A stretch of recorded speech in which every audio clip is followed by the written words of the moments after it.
How we doing time-wise, Val? Good? Yeah, it's wrapping up right now. There we go. Nice.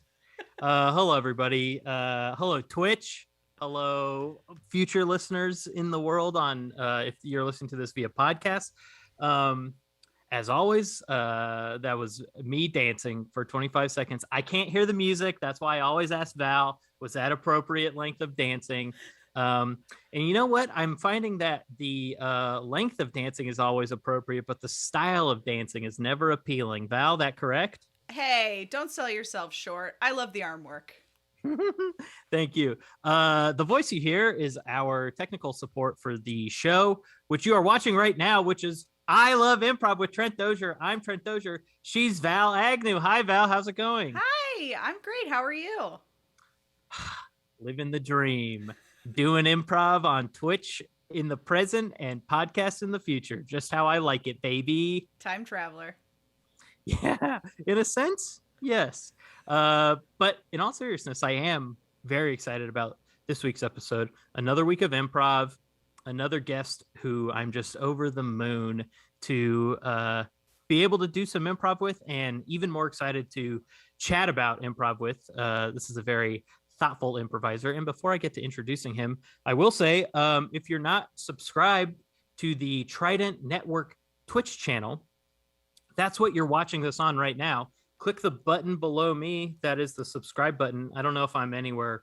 Yeah, you're I don't know close. if I'm anywhere. Okay, nice.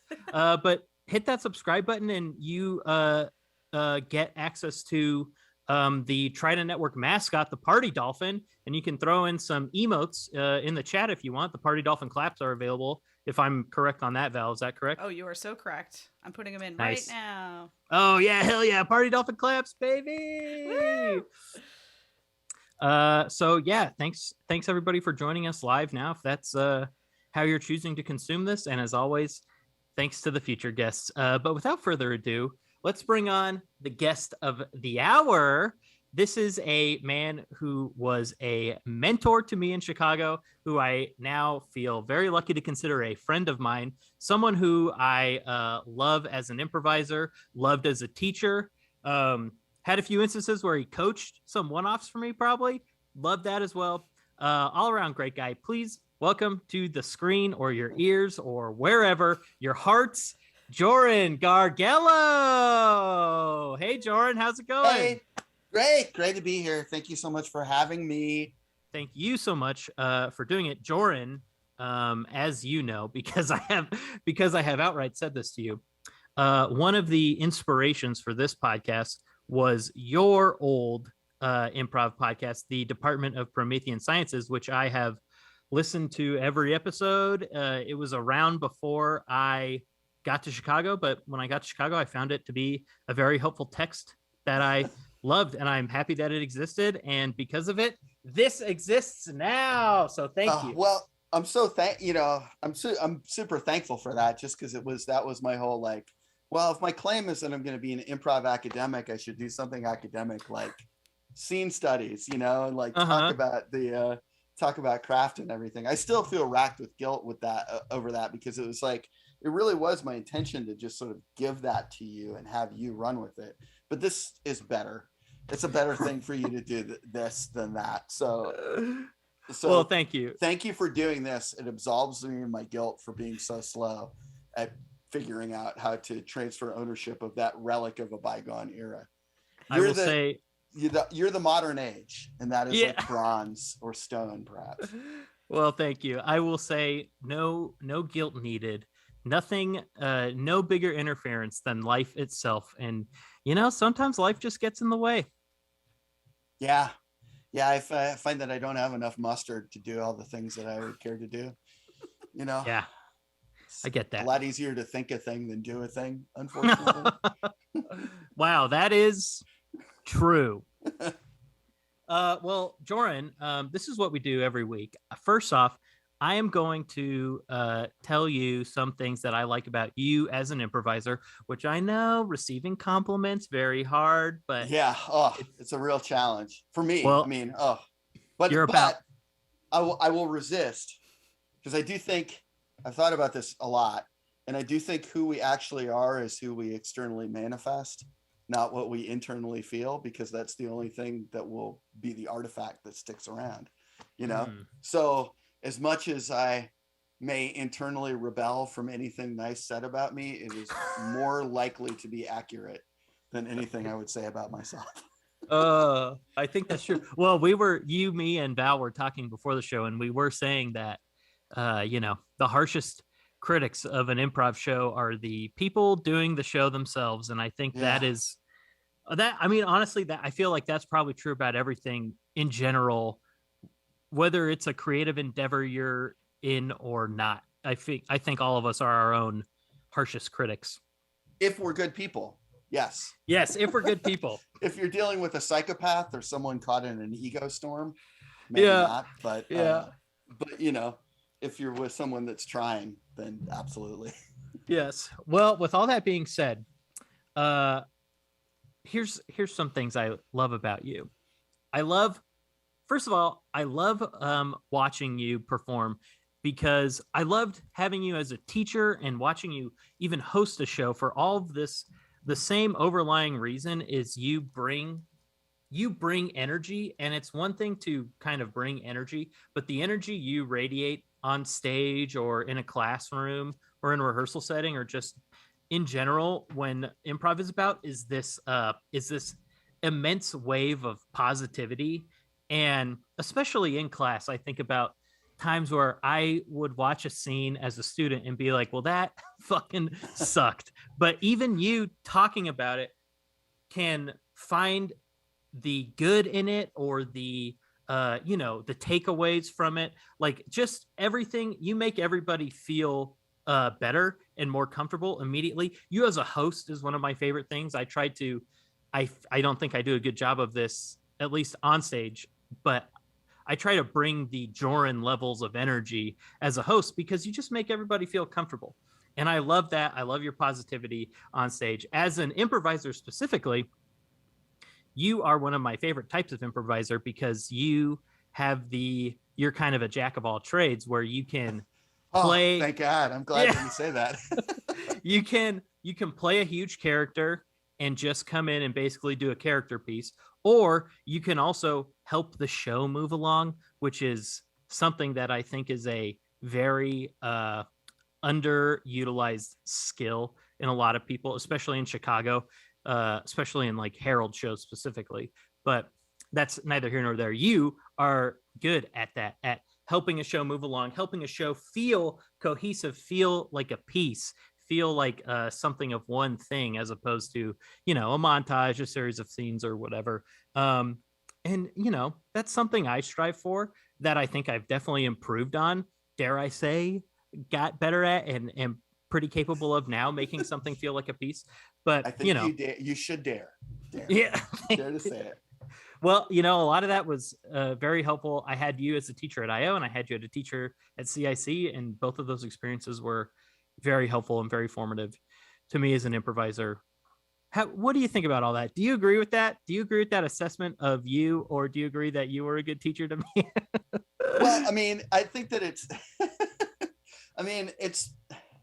it's probably too nice, but that's the, I guess the things that I would extract out where I'm like, this aligns with my belief system, is like, first I'm going to say some nice things about you. I really love your enthusiasm. I really love your stagecraft, and your ability to sort of like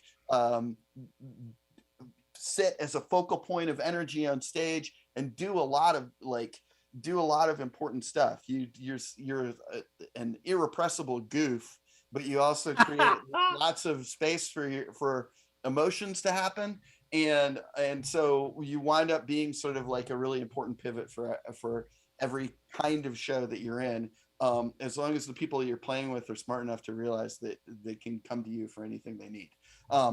So that it's tit for tat.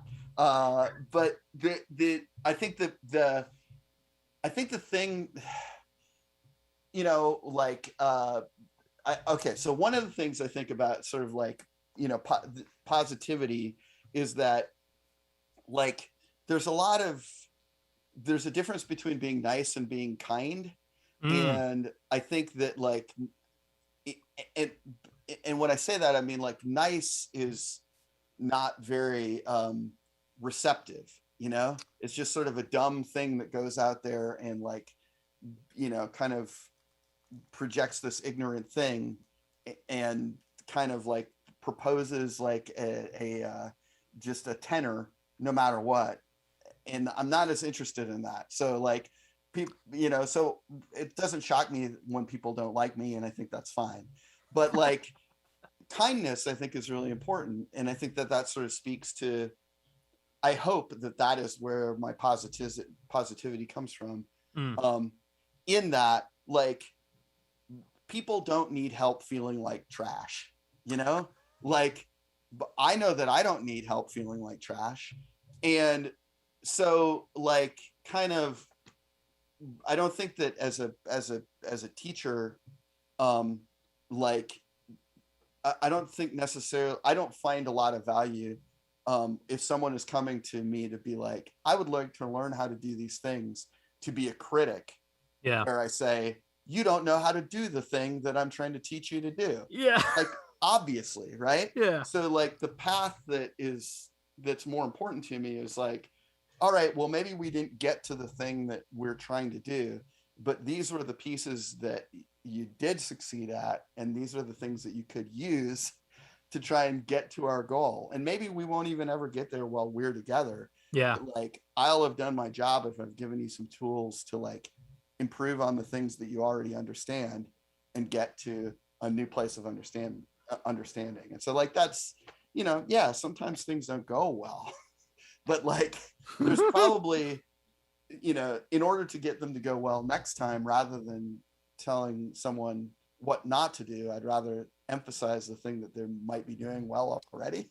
Yeah. So and that's how I treat myself too, it's like I'm going to mess up most of the time and do things suboptimally.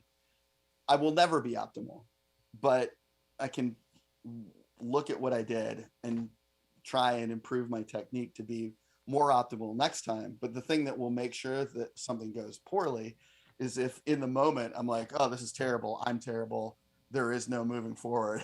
Like that doesn't help anybody. No. The diagnostic stuff is for later, So Yeah.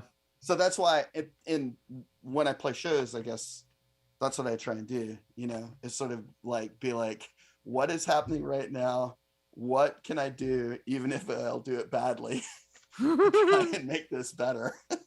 So, I don't feel like a very, I love that there's the notion of having the impression of being a jack of all trades, because I care about taking care of anything that needs to be taken care of. Mhm. But I certainly don't feel the facility for that. It's more just like, if this feels like it needs something, I'm going to try and give it what it needs. And I'm probably, it's why I feel like I'm a good husband.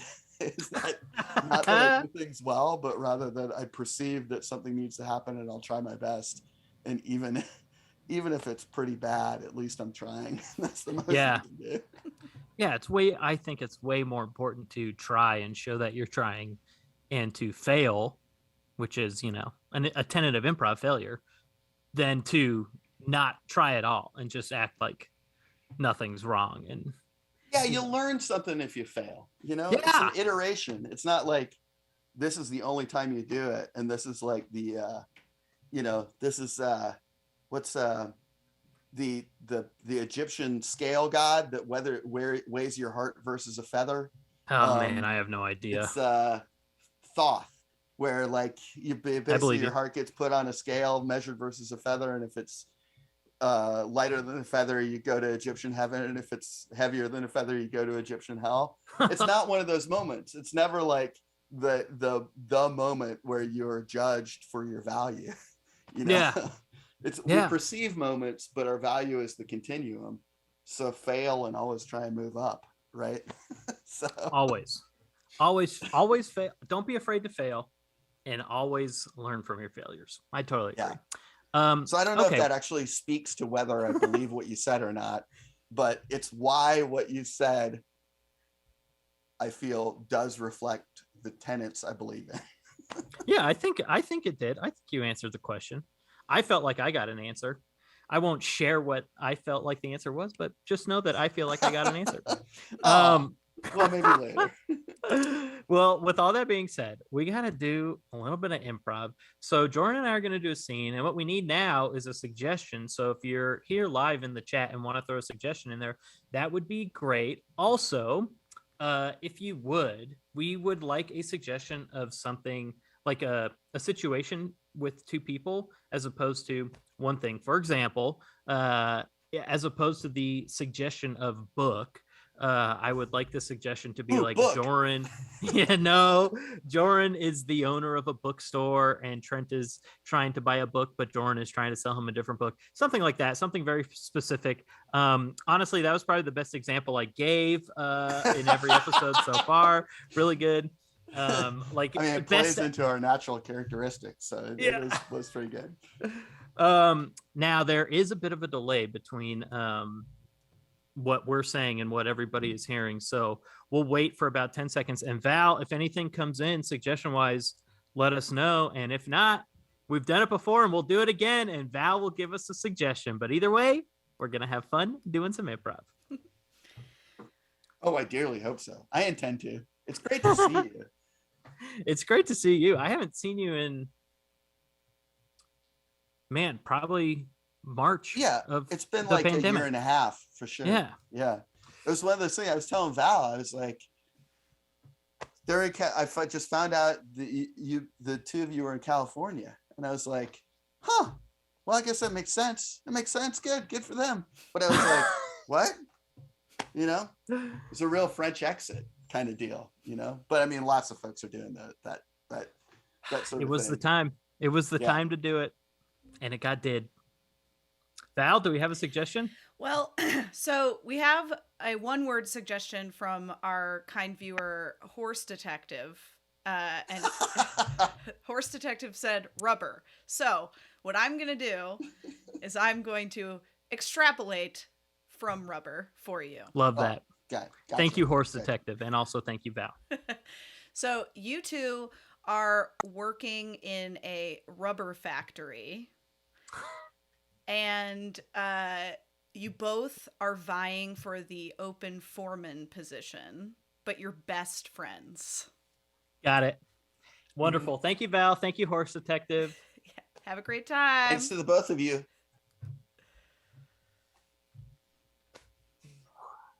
Oh, you think it's true? You think they say this stuff comes from trees. We're the farthest thing away from a tree, man. No way. I know we're far away from trees, but also like people inland drink water. You know what I mean? What? Does that? I don't know that analogy. What is it? It sounds like you're coming at me with a haiku, my man. What's the? No. But people horse drink water. No. I'm just saying. Do you think this stuff that's coming out of this 16-inch tube that we're processing and sending down the line comes from a tree? Don't look like no tree I've ever seen. Yeah, I know it doesn't look like a tree, but I'm just saying I don't question anything. You're not saying nothing. No, I'm not. Come on, you can't play outside. You got to have an opinion, man. If you're gonna get this promotion, you got to believe in something, right? You can't tug the Charlies of anybody that's around you and just hope, oh boy, maybe they'll pick me because I pleased everybody. No way. You got to be what you are and who you think. Well, that's what I'm going to do. And, I'm a diamond in the rough. So somebody might get cut and then maybe I won't get it. And if you get it, great. And if, one of the other fellas or ladies gets it, great. Let the chips fall where they may. Cody, you didn't tell me that you were also going for the foreman position. No, I did. No, you didn't. Did I not? No, you didn't. Why? You knew I was. Come on, everybody on the line is going for the foreman position. No, I don't. Yeah. I'm going. Yeah. Look, hey, ever since Bill Grady got both his sweet hands burned off in that river of hot rubber, everybody on the line is like, oh, geez, if I get my hands burned off, I'd at least like to get the insurance privileges of the foreman spot, instead of just workman's comp. Workman's comp. Everybody on this line is going for it. I'm going for it. You're going for it. And I wish you well. And I hope you wish me well. I can't believe this. You've known my dream for the longest time has to be foreman of this place. And you're just going to, what if I lose to you? That's like being stabbed in the back. I'll treat you well. If you lose, it's not a lose. It's entirely a structural motion. I'll have a different set of tasks that I have to, but it doesn't say who we are. When we walk out here, we're still American citizens that are exactly equal, my friend. Exactly equal. Yeah, except for getting paid in workman's comp or not. I'll still be in the workman comps level, and I can't lose these hands. I got the triplets on the way. Well, I need the hands. You're gonna be careful. Just be careful. I'm being careful. I don't want to lose my hands either. You think Bill O'Grady? You think Bill O'Grady wasn't being careful? He wasn't being careless. He was being careful too. And they took his sweet hands. That guy hot got rubber. Lazy. He wasn't being careful. That guy was showboat supreme. What? That's why he burned his hands off. Whether like, and then when he spun around and he broke them both off on the forklift, that was wild. Oh my God. I gotta admit, I had like a heavy metal guitar solo going that entire time in my head. Because I was like, oh no. But then I was like, whoa, this is incredible. Oh my Hey, look, God. Carrie wants me to get a vasectomy. So I need legitimate health insurance. So I got a reason too. Why does she want you to get vasectomized? She want to reduce the risk. You're not gonna have any. You're not gonna have any little munchkins running around. No. Not my style. Cody. Not my style. I got so many nieces and nephews already, and I'm a big brother to that YMCA kid. So it's, I got all my parenting stuff out.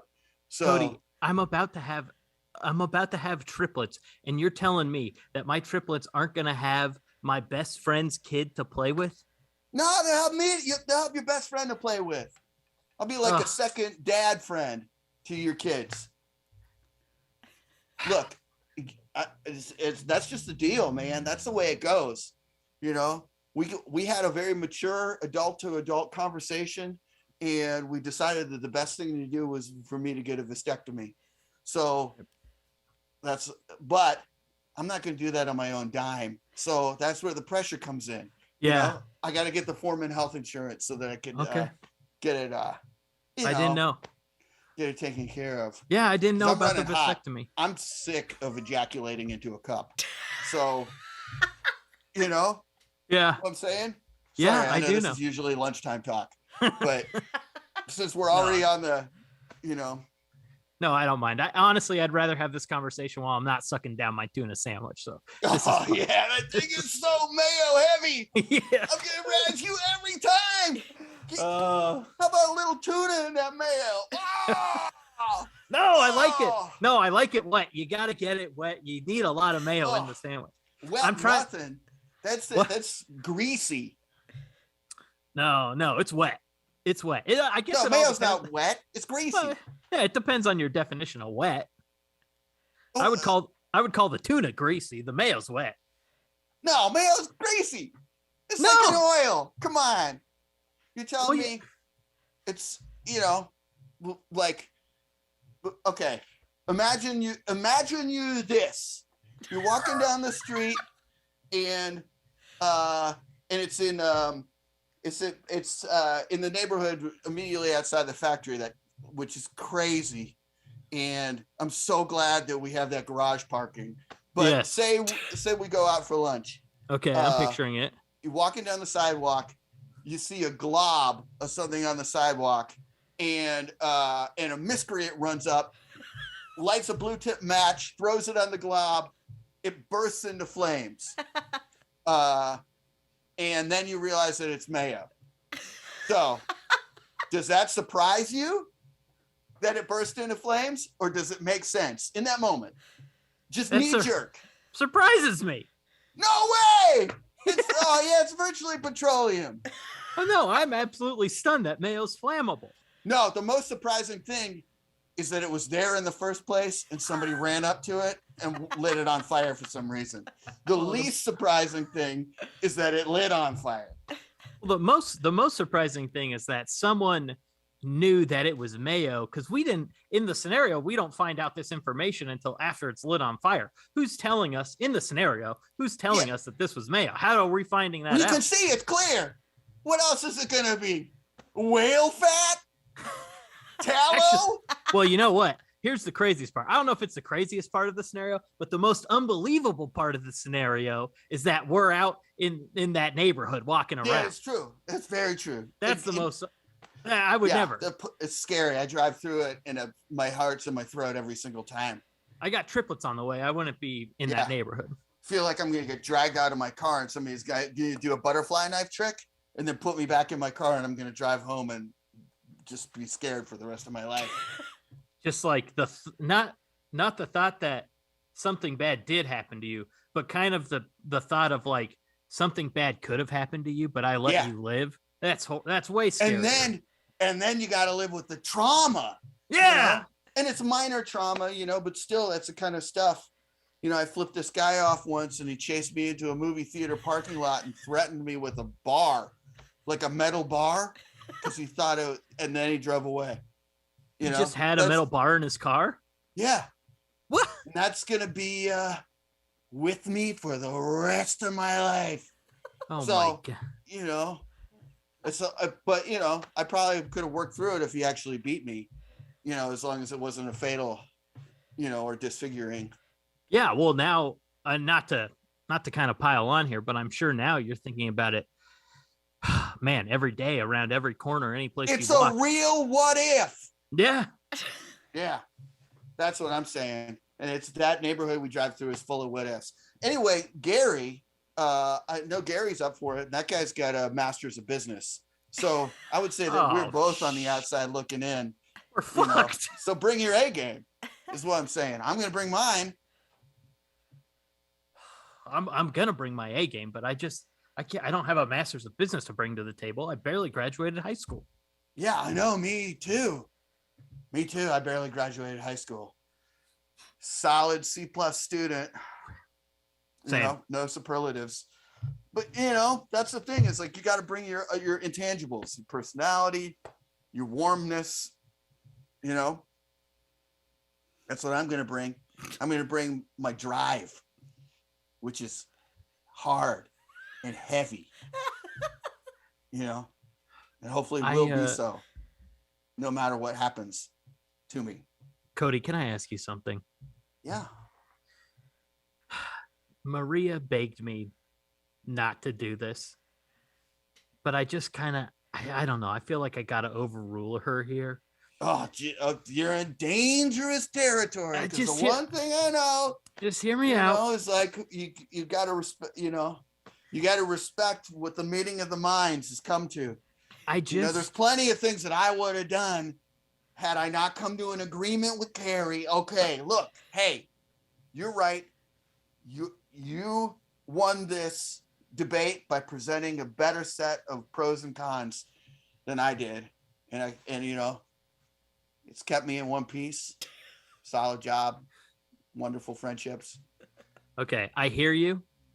And I think you're gonna do it anyway. You gotta live a little dangerous sometimes. Well, honestly, because I trust in you so much, and I find you to be wise, probably my wisest friend.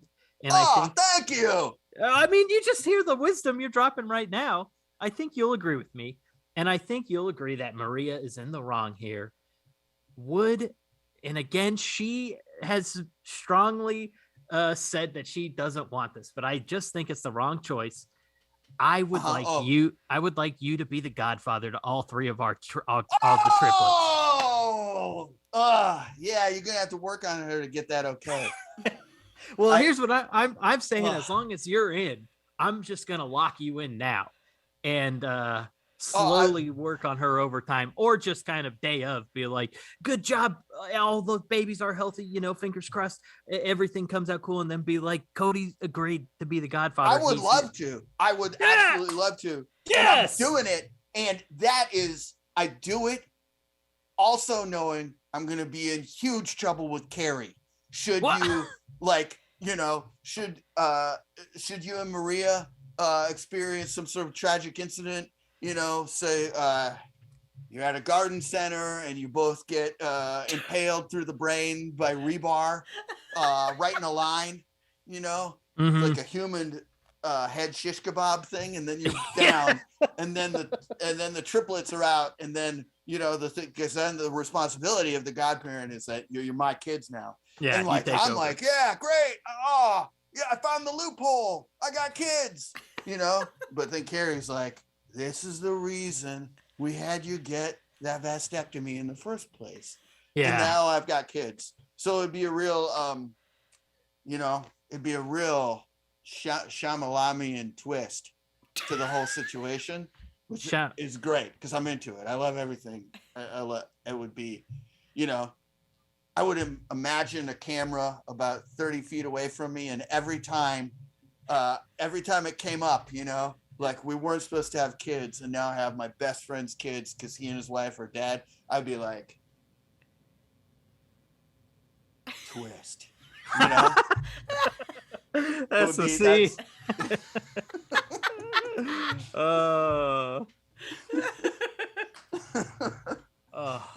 I love M. Night Shyamalan. I haven't seen Old, but I am a fan of M. Night Shyamalan.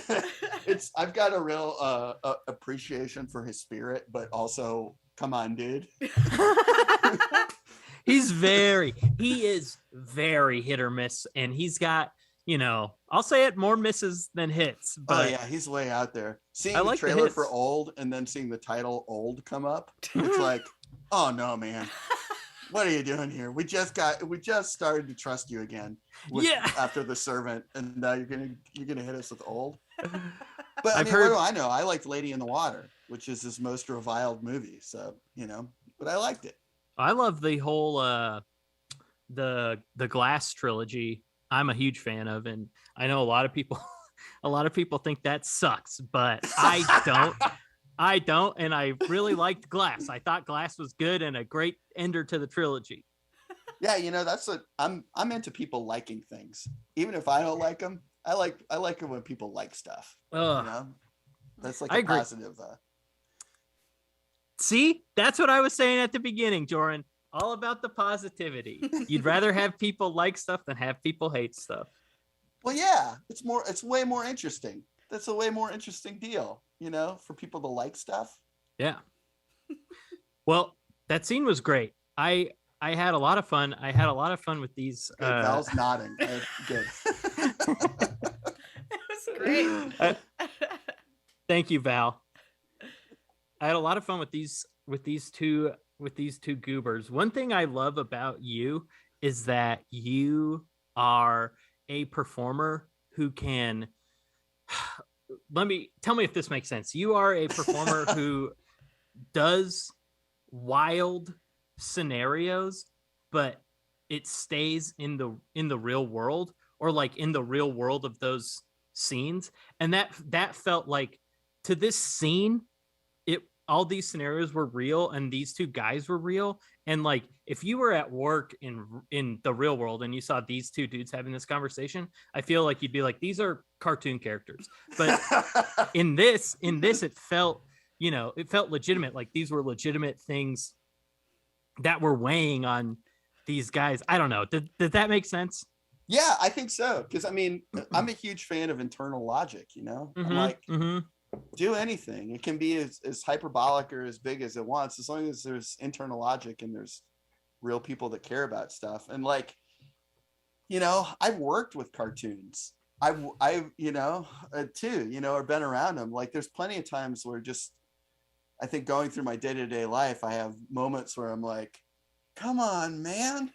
Like, do you hear what you're saying or what you're doing? Yeah. Or like what you're imposing on another person out of your laziness? Yeah. and so I live very anxiously, you know, and Mm. in a very anxious and retracted way. But like I see, but I do think that it's human, you know. There's a what that's it jumps to mind. A friend of mine, uh, and this is something that really like there's plenty of real things that have happened in life that feel like scenes, but a friend of mine like 20 years ago was in the in Western North Carolina, and he just happened to be in a gas station where two guys came into the gas station that knew each other, recognized each other, and one guy was in full on like Kiss style face paint and like leather pants and shirtless and stuff, and the other guy is like but they're both sort of like, you know, sort of Western Carolina hillbilly-ish guys. Mm-hmm. And the other guy's like, whoa, why you dressed like that? Whoa. And the guy who's like all made up goes, Manson, man, because he was going to see Marilyn Manson. And my friend was just standing there and like was like, you're not going to believe this thing that I just like paid witness to, you know? And I feel like there's stuff like that all the time where like, I'm sure that somebody sees me do so. I mean, if I do something dumb around the house, I wind up laughing at myself because I'm just like, what an idiot, you know, that I just put my glasses in the microwave, you know, like a pair of sunglasses in the microwave and hit the 10-second auto thing. Like, but that's just something that happens, right? And so like, I feel like it's fine, you know, it's fine for us to be ridiculous because people are weird and ridiculous. From moment one, both of you were so well defined, and especially you, Jorin, like every single thing that you said, no matter how insane it sounded, was exactly what your character would say. Like these insanely specific scenarios and like your philosophical thoughts about like marriage and all of these things, like that felt so authentic to this person that you'd instantly created and we all knew. And like that guy exists, like that guy who can somehow like I talk think he does. talk his way out of anything, like explain anything like in the weirdest way possible. Like that is a real dude and you embodied him perfectly tonight. Well, I'm glad for that. I think it goes back to Trent, like that whole, you know, getting to play the scene for a while, you know, that's one of those things where I think that like leaning into like the being, you know, and like sort of the emotional reality is of that person feels like a survival tactic to me in some ways of like for making it fun for us to play, you know, because it's sort of like a very like discrete detailed premise is like really useful and really fun, but like whatever you do has to be past that. Kind of the only way you can only get past that not by adding more details but by like making it real, and it only gets real if you like are it, you know? Well, it's also one thing I especially with someone like you as an improviser, I love to not be like, I think it's so much more helpful to not be like, I don't know, that seems like a wild scenario. And instead to be like, oh yeah, I bet you're like with the guy chasing you with the bar. It's like, it's so much more helpful to like, feed into your anxieties about it as opposed to be like that guy was once in a million, he's never going to come around. It's so much more fun to be like, oh yeah, I bet you have nightmares every fucking night and you are worried that you're going to get stabbed, and like that helps the world feel more real. If we're both, Jorin presented the wild premise, but once we're in agreement that the wild premise is not a wild premise, it's a thing that exists, then the world starts being, you know, fleshed out more like that. Yeah, you got to internalize it, and that really happened to me. So like, or in a version of that, you know, like it's one of those things where it was just like that was a piece of me that pulled into the core of this guy, where I flipped off some guy who was honking at me for not making a left turn against traffic, and he chased me down, and I don't remember what his weapon was, but he was really he threatened to kill me for flipping him off. Well, it's also like, and I still think about that fairly frequently. yeah, I mean, first of all, insane. That guy's insane. Crazy Yeah. that happened to you. It's also like, it's fun. Like, you can, as an improviser, make up a scenario that you're like, oh, this would fit in with the reality of this world or whatever. But it's so, like, with that, it's so much easier for you to pull from I love when people pull from their real life and then twist it to fit, that character in that world. Because then like if I'm doing a scene and I start talking about pro wrestling, that's something that me, Trent, I have a knowledge of. So I can talk about that forever. But now I can do it, as this character, and he can have different, I think genuine enthusiasm through the lens of whoever you might be at that point. Like, yes. Real feeling through the lens of whoever you might be at that point. Yeah. Yeah. I think that's, I don't know. I probably told you this before. I kind of feel like the reason why I like improv is because it's like conscious mind dreaming, Yeah. where it's like you sort of, get to see a thing that essentially has dream logic, which does have internal logic, but also like objectively makes no sense fairly frequently, but then sticks to it as like a real aspect of what's going on. And normally we only get to sort of like post-process that with our conscious minds, and we're already losing it, and we can't recall it. But like with improv, we get to have that same sort of manifestation of a dream subconscious environment that we can process with our conscious minds. Yeah. And so it's like it's a soup of things that are really real, and then things that are objectively not real, but for some reason we've conjured them, right? Yeah. And so that's why I feel comfortable with stuff like that. Is like it just sloshed in there in the soup, and it was like, oh wait, this is part of me too. I mean, it's part of me, and it's part of me. Whereas like, Mary Lynn's not asking me to get a vasectomy. So, like, yeah. Right. It's like, that's, and I've never seen a guy burn his hands off in a rubber factory, right? Like that stuff is like entirely just kind of part of what the dream manifested, and I don't know where it came from. Yeah. This other thing, I know where it came from. I will. Oh, go ahead, Val, please. Oh no, I was just gonna say my favorite part of the burning hands moment was you were like, there was a heavy metal guitar solo playing in my head the whole time. Yeah, that was very funny to imagine that guy seeing it. And then for me, the riff that I always think of is Kickstart My Heart, the beginning of, if you're familiar with Kickstart My Heart. So I just imagine you hearing him screaming, and he's holding it, and you just turn and the guitar's like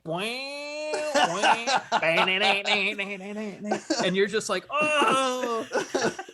That's pretty great. That's really, really funny. I love stuff like right? that. That's an evocative thing. I was thinking like a Yingwei Malmsteen over technical, super like fast speed riff. Yeah. Oh man. But that's it's for all of us to enjoy, right? It's incredible. I love stuff like that. I will say the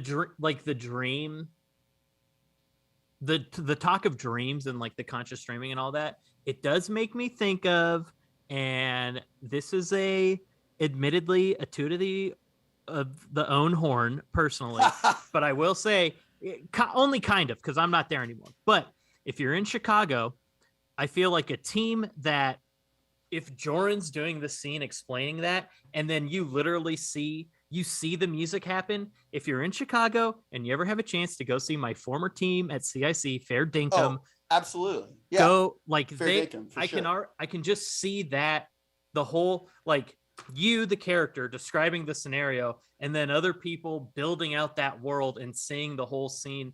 Like, that would be the dream being realized. I don't know. It makes sense in my brain what I'm saying. But I totally agree though. I mean, that's the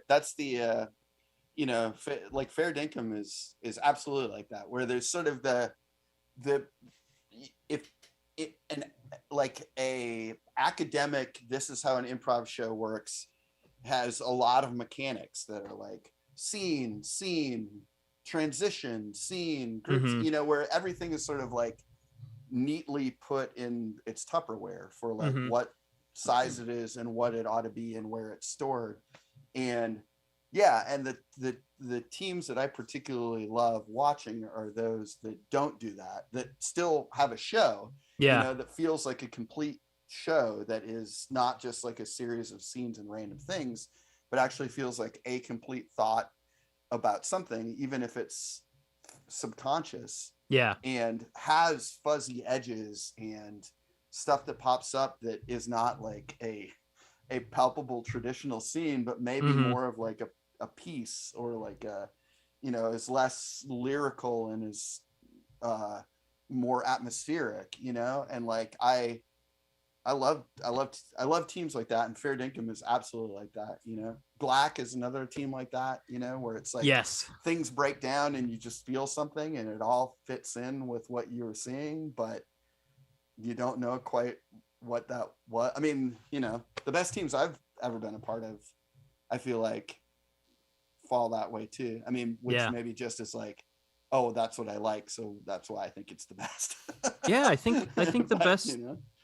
Well, maybe I'm also biased because I also think that's kind of the best stuff, is like when the show isn't like, so rarely would like a Herald hit this, but when a Herald was like, felt like a fever dream, and I feel like Fair Dinkum is often a fever dream, but like that stuff where like you can have a real 2-person scene and then it kind of evolves, into something like very heady and like not real of this earth, and it's just like, man, I don't know, just a fever dream is the best way to put it. I think those are always the most rewarding things. It's always more rewarding to see a piece than to see a show.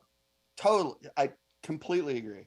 It feels like something. I mean, to go back to music, it's like I'd rather come out of a song and feel like I felt like feel the song holistically, instead of come out of it and be like verse chorus, bridge verse chorus. Yes, great job.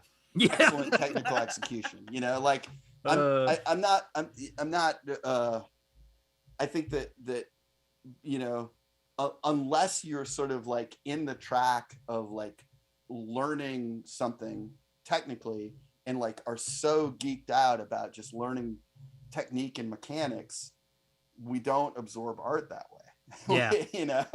And so to be like very precious about making sure to put technique first feels actually kind of amateur, rather than inspired, and it's a funny thing because like, of course, in an environment like Chicago where there's so much academia to it and people are going through classes all the time and like studying shows, I think we lose sight of that and we wind up being like, oh, actually the technical thing is the thing that's important, but it's not. It's it's like the expression is important and the technical stuff lets us do it, so it's important to learn, but it's not what we're showing to people. Well, I think go ahead, finish your thought. That was me laughing at just how Trent, do you think that this is overcranked I get about this? Trent, do you feel like this is becoming a recurring theme in every episode of this show, that the whole concept of like learning structure and rules is... You're going exactly where I was gonna go. Go ahead, it's your show, take it away. No, well, thank you, Val. The show, as I've said, would not exist without Val, both from a technical standpoint and from a Trident Network standpoint. But that being said, we will end on this. Every episode so far, I have brought up in some different capacity that a thing you said to me, which would have been 5.5, 6 years ago now, it was level 3 at IO. And I think this will also speak to kind of people taking classes for the wrong reasons, because level level 3 at IO was a scene study class, and someone was asking you about the form the herald. So that was, they were getting ahead of themselves. But something you said to me then, which we have mentioned in every episode since then, so it's only fair to mention it on your episode. Good. Well, I mean, if the empirical evidence is making it seem like it's true, it's apropos. Empirical evidence is all we've got, This has stuck with me. You learn the rules so you can break the rules, and I feel like that's what the best shows are. Is these are, you're watching a group of people who clearly understand the quote unquote rules of improv, and they are making choices that are actively against that. But because, everybody is on the same page, it works because everybody understands the, the basic rules, the basic tenets, all these things of, when you're learning how to do improv, what to do. And now that you have this base level, you can go create a Fair Dinkum show or a Glack show, a Princeton New Money Ask Clown show. You guys are very, fucking all over the place. So it's just like, I don't know. It's come up every time. And I think it's great that people are taking classes, but it's great when people are done taking classes so they can break those rules, baby. Yeah, you learn your technique so that you can do what you want to do. Mm-hmm. I think that like to some degree, like that's all true. And I think the thing that like I feel like I've been emphasizing a lot in CIC classes is like purpose, is being purposeful. So it's not even about like complying with rules or breaking rules. It's about what you do should have a purpose. Like you can do anything, but it's going to produce an effect. So if you understand what that effect may be, then it's not about like scoring 100 on a test. It's about using your technique to express yourself. And if that is like a picture perfect technical masterpiece, great. If everything is wrong, great. As long as you express yourself, as long as you're expressive, that's the only thing that I think really matters. Yeah. Well, I think that's a great note to end on. Jorin, this was wonderful. Thank you so much for doing it. Thanks for having me. I really appreciate, still being on the in your consciousness. Always in my consciousness, especially when we're talking improv. Like I said, the Department of Promethean Sciences was the basis and jumping off point for this. So, if you want to listen to more improv podcasts, I think all those old episodes are still relevant to, someone who's doing improv today. So, when I was listening to them, I was listening to episodes that were 5 years old and they were relevant then. So they're still relevant now. Also, if you want to see the discussed Princeton New Money Ask Clowns team that Jorin is a part of with Louis Saunders and Farrell Wash, you guys play every Thursday night at CIC Theater at 8 p.m. Central, I believe. That is true. 8 p.m. with some friends, and we took from our Twitch show, so we're doing some segments. Farrell does an over/under.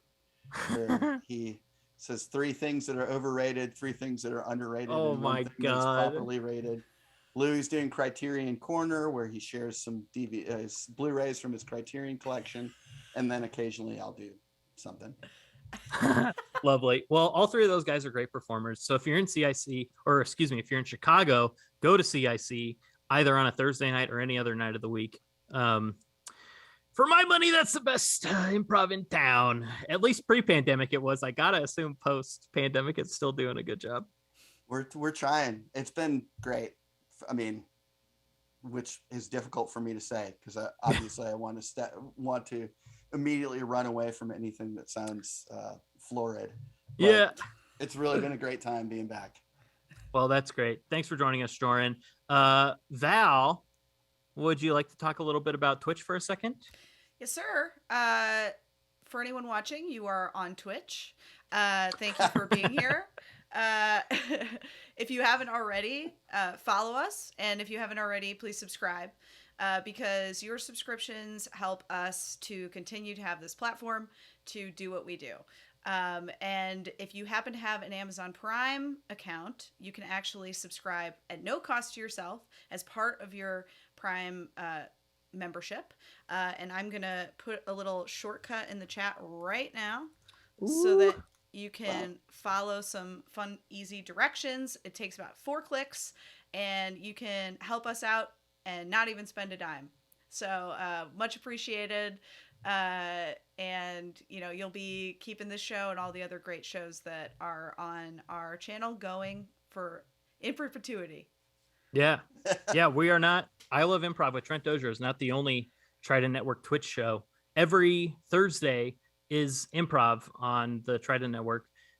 We alternate with Forgot to Mute, which will be on next Thursday. That is a short form improv show. Very fun. A lot of great people on it. Former guest of this podcast, Ariel Sinha, is a part of that. And my current teammate. Oh, also at the Mall. Yep. The Mall, another the mall team at CIC. Yep. Great team also. Also, check out other podcasts on the Trident Network, other videos. Dick's, the first ever Trident Network web series, is live now. The first 4 episodes are out. So if you want to check out those, check those out. Those are great. If there's other podcasts, Val's podcast, D-Commentaries, if you want to explore the world of old Disney Channel original movies, I love that. And Trent's podcast, the Tournament Podcast. He has 2 podcasts. Yeah. There's not a lot of improv popping off in Burbank right now, so I got to do as many podcasts as possible. But there's a lot of great stuff. Go to the tridentnetwork.com to fulfill your creative content holes. With that being said, we'll be back in 2 weeks with another great guest, some more from Improv. Val, thank you as always. You are the guiding light to the show. Jorin, thank you so much for being here. And remember, I love improv, baby. See ya.